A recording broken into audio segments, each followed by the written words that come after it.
Good morning and a very, very happy morning. We are reading Unlimited Power written by Anthony Robbins. हम हैं page number 127 पे और हम ये जान रहे हैं कि हम दूसरों को कैसे बेहतर जाने। अगर हमें किसी और के साथ काम करना है, रिलेशनशिप बनाने है, बिजनेस करना है, तो हमें ये जानना ज़रूरी है कि वो व्यक्ति किस माइंडसेट से है, कैसे सोचता है, क्या चाहता है। अगर हमें ये पता लग जाए तो हम अपनी कॉन्वर्जेशंस को, अपनी पिचिंग को वैसे ट्वीक कर सकते हैं ना। तो अब बुक बात कर रही है हमारी आंखों की, जो कि हमारी आत्मा की विंडोज हैं। राइटर कहता है कि सिर्फ दूसरे व्यक्ति की आंखों को देख के आप ये देख सकते हो कि उसका रिप्रेजेंटेशनल सिस्टम क्या है, वो उस स्पेसिफिक टाइम पर विजुअल, ऑडिटरी या किनेस्थेटिक किस सब मोडालिटी को यूज कर रहा है। राइटर आपसे पूछता है, मैं भी आपसे पूछ रही हूँ, जैसा बुक में लिखा है, आपके लास्ट बर्थडे के ऊपर केक पे कैंडल्स क्या थी, या जब आप 12 साल के थे तब आपके केक पे कैंडल्स क्या थी। 1 मिनट लें और उसे याद करें। इस क्वेश्चन को आंसर करने के लिए 90% लोग अपने लेफ्ट को देखेंगे, मीन्स आंखें ऊपर करेंगे और लेफ्ट को घुमाएंगे। ये वो जगह है जहाँ पे लोग अपनी विजुअल रिमेम्बर्ड इमेजेस को एक्सेस करते हैं। एक दूसरा क्वेश्चन है कि मिकी माउस कैसा लगेगा अगर उसकी बियर्ड हो तो, यानी दाढ़ी हो तो। समय में प्रोबेबली आप अपनी आंखों को राइट को लेके जाएंगे, क्योंकि व्यक्ति जब कोई भी कंस्ट्रक्टेड इमेज बनाता है तो अपनी आंखों को राइट में रखता है। आप अब लोगों की आंखों को देखें तो आपको ये पता लग जाएगा कि वो किस सेंसरी सिस्टम को अभी एक्सेस कर रहे हैं। आंखों को ध्यान से रीड करके आप ये जान सकते हो कि वो व्यक्ति क्या स्ट्रैटेजीज यूज करेगा। मत भूलिएगा इस बुक में हम क्या सीख रहे हैं कि आपकी स्ट्रैटेजी आपका सीक्वेंस है आपकी इंटरनल रिप्रेजेंटेशन का, जो कि कोई भी व्यक्ति यूज करता है किसी पर्टिकुलर टास्क को पूरा करने के लिए।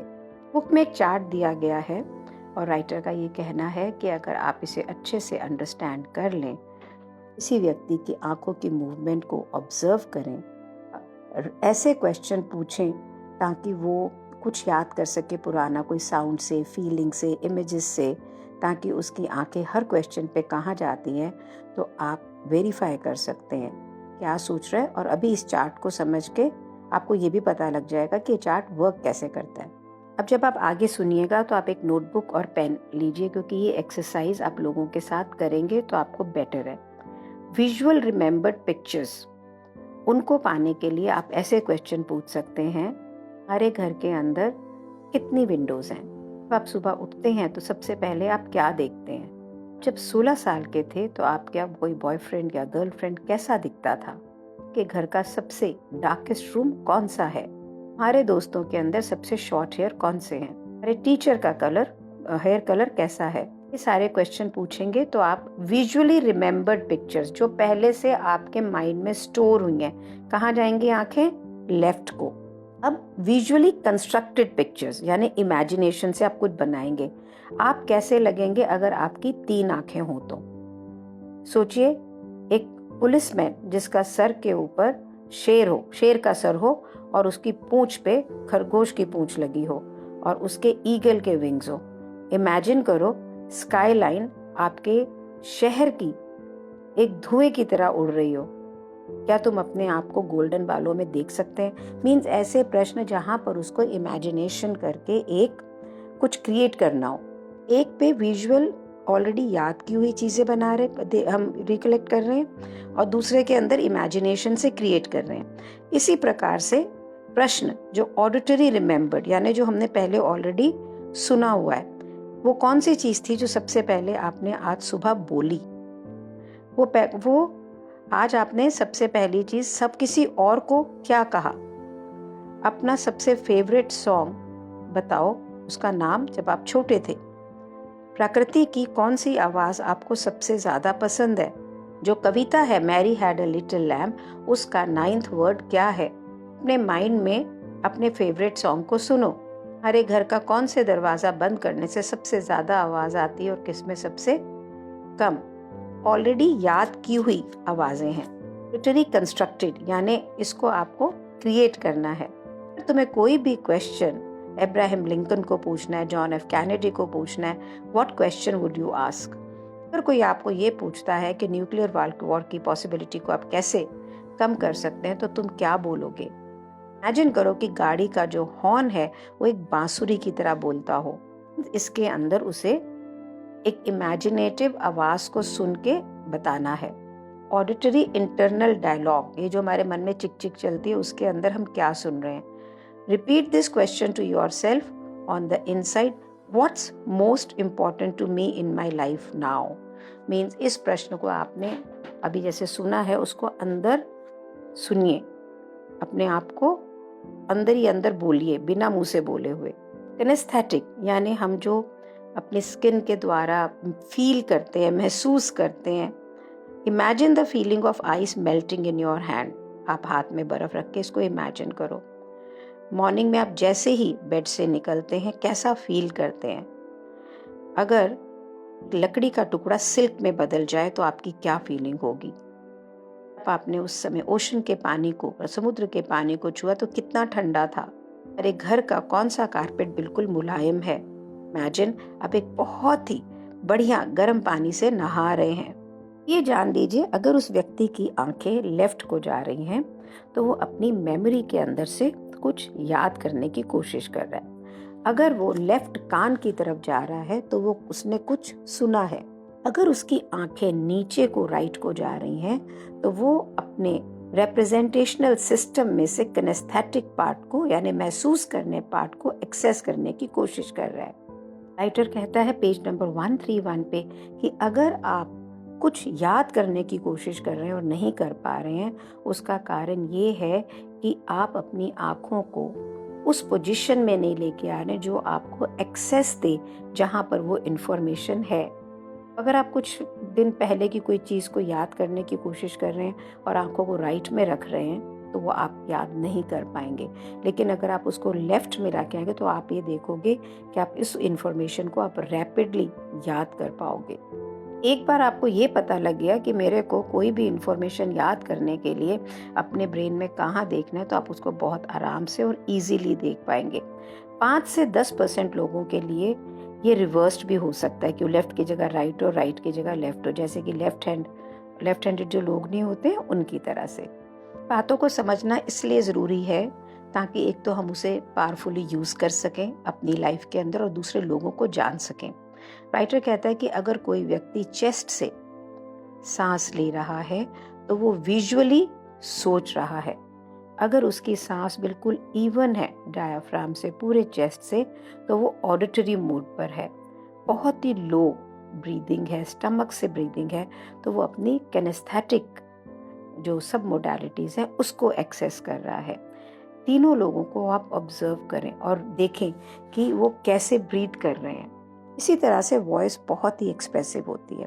विजुअल व्यक्ति फटाफट बात करते हैं, हाई पिच होते हैं, नेजल होते हैं और स्ट्रेन्ड जैसे आवाज, गले से खराश टाइप की आवाज होती है। लो डीप टोनैलिटी, स्लो पिच जो होते स्पीच, ये किनेस्थेटिक लोगों के होते हैं। इवन रिदमिक क्लियर रेजोनेट जो टोनैलिटीज होती है ये ऑडिटरी व्यक्ति की निशानी है। तो यहाँ तक बोल रहे हैं जो कि प्रूवन है कि आप स्किन टोन से ये जान सकते हैं कि वो व्यक्ति किस मोडालिटी को यूज कर रहा है। अगर विजुअल है तो उसका जो फेस है वो पेल हो जाएगा। फ्लश्ड फेस इंडिकेट करता है कि वो किनेस्थेटिकली महसूस करने को एक्सेस कर रहा है। किसी का हेड अगर अप है तो वो विजुअल मोड के ऊपर है। अगर थोड़ा सा साइड को है तो वो सुनने की कोशिश कर रहा है, वो ऑडिटरी सब मोडालिटीज में है।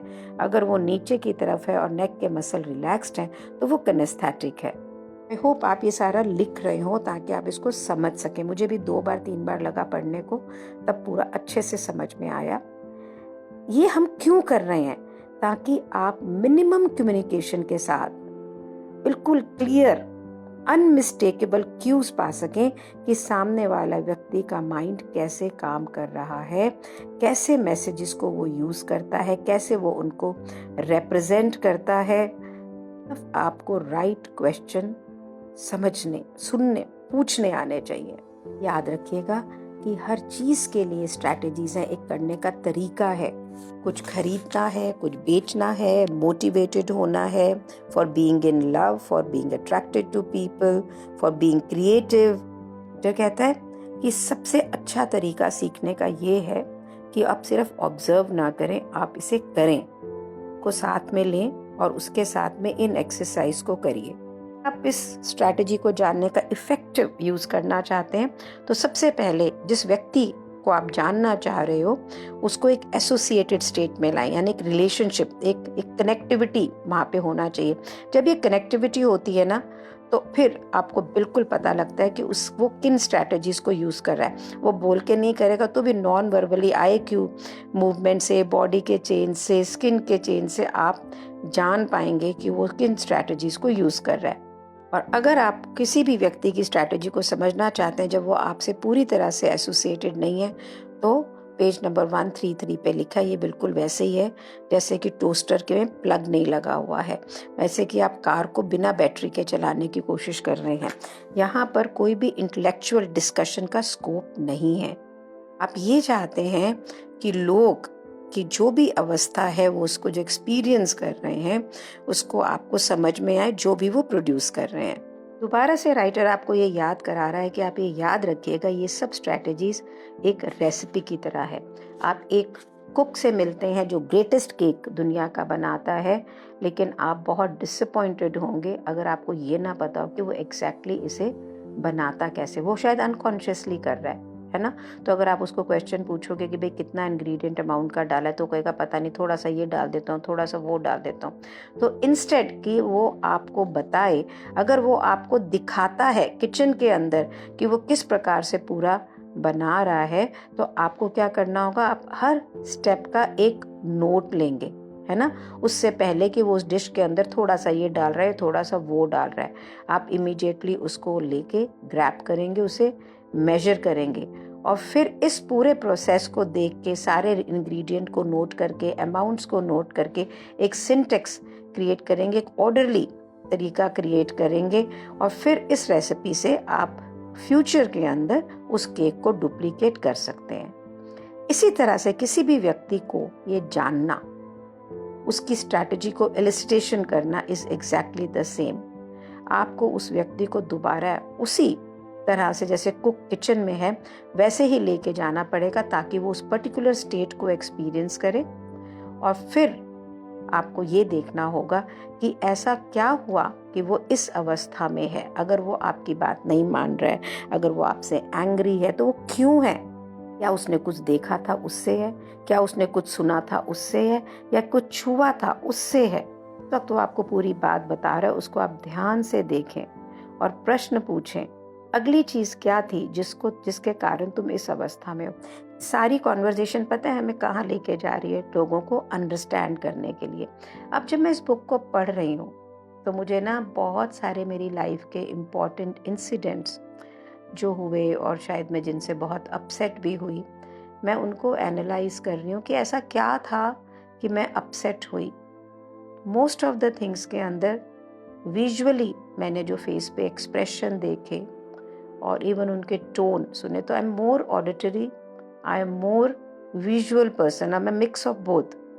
बहुत अंडरस्टैंडिंग मुझे आ रही है। आई एम ट्राइंग टू, जैसे मेरे बिग ब्रदर हैं, उनसे एक हमारा बहुत पुराना लीगल केस चल रहा है, हम बात करते हैं, it's quite normal behaviour wise, but internally तो वो चल रहा है और हम पूरी फैमिली उसको सॉर्ट करने में लगे हुए हैं। अब मैं जब इसको पढ़ रही हूँ सारी चीज़ों को, और अगर मैं अपने ब्रदर को, एसोसिएटेड तो हम ऑलरेडी हैं ही ना, लेकिन एक ऐसी अवस्था में लाना चाह रही हूँ कि जहाँ से वो मोटिवेटेड हो, वो लव्ड फील करे और इन चीज़ों को सॉल्व कर दे। तो अगर मुझे ये एलिसिट करना है तो मुझे ये जानना ज़रूरी है कि वो विजुअल है, वो ऑडिटरी है, वो किनेस्थेटिक है, वो ना बहुत आराम आराम से बात करता है, बिल्कुल रेजोनेटेड वॉइस के अंदर। तो now I am getting his kinaesthetic for sure. Eyes को भी नीचे रख के या एक फिलोसोफर की तरह बात करेगा कितनी बार। सारा मैंने यहाँ से देखा, जो पेज नंबर 134 पे लिखा है कि अगर आपको किसी भी पर्सन को एक अप्रोप्रिएट स्टेट में लेकर आना है जहाँ पे वो एक स्पेसिफिक समय को याद कर सके जब वो मोटिवेटेड था, लव्ड था, क्रिएटिव था, वॉट एवर स्ट्रैटेजीज की में लेके जाना है, तो मैं उसे एक पूरी रिकंस्ट्रक्ट करेंगे, उसको क्लियर क्वेश्चन पूछेंगे। तो मैं चाहती हूँ कि मेरा भाई उस समय को याद करें जब हम बहुत प्यार से कितने सालों हमने बहुत ही अच्छा टाइम बिताया है.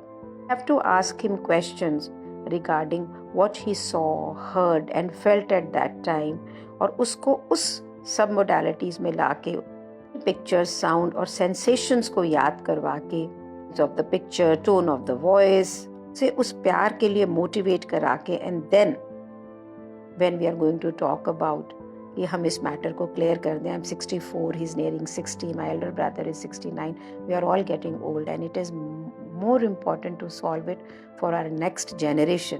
इस तरीके से बुक कहती है कि आप दूसरे व्यक्ति को पहले रिसेप्टिव स्टेट में लाओ. यहाँ पर वो याद करे कि वो टोटली मोटिवेटेड था कुछ करने के लिए. इस समय जो व्यक्ति जो बोल रहा है उसकी बॉडी लैंग्वेज, वॉइस ये आपको बिल्कुल क्लियर मैसेज दे रही है कि वो कैसे सोच रहा है. यहाँ पर एक और बहुत अच्छा जो क्यू दिया गया, पॉइंट दिया गया, स्ट्रैटेजी दी गई है कि किसी से बात कर रहे होंगे तो उसको तो इस सीक्वेंस का नहीं पता है ना, तो वो स्टेप बाय स्टेप आगे ले जाने के लिए will need to slow down and बिल्कुल केयरफुल अटेंशन के साथ में ये देख के वो क्या कह रहा है, उसकी आंखें क्या कह रही है और उसकी बॉडी आपको क्या कह रही है, इज एक्सट्रीमली इम्पॉर्टेंट. इसको ना आगे अपने कल पढ़ते हैं, पहले आप इसकी प्रैक्टिस कर लें ताकि आपको ये पता लगे कि कहाँ की आँख कहाँ जा रही है, कैसे है, and we can look at it again and then tomorrow, क्योंकि इसी को वो आगे और अच्छा से समझा रहा है. तो इतना तो समझ लें, फिर कल समझते हैं आगे. व्हाट डू यू से, right? Thank you so much for being with me. ये आज पढ़ रही हूँ तो मुझे लगता है आज मेरी फैमिली के ये मैटर भी सलट जाएंगे. Gratitude to you.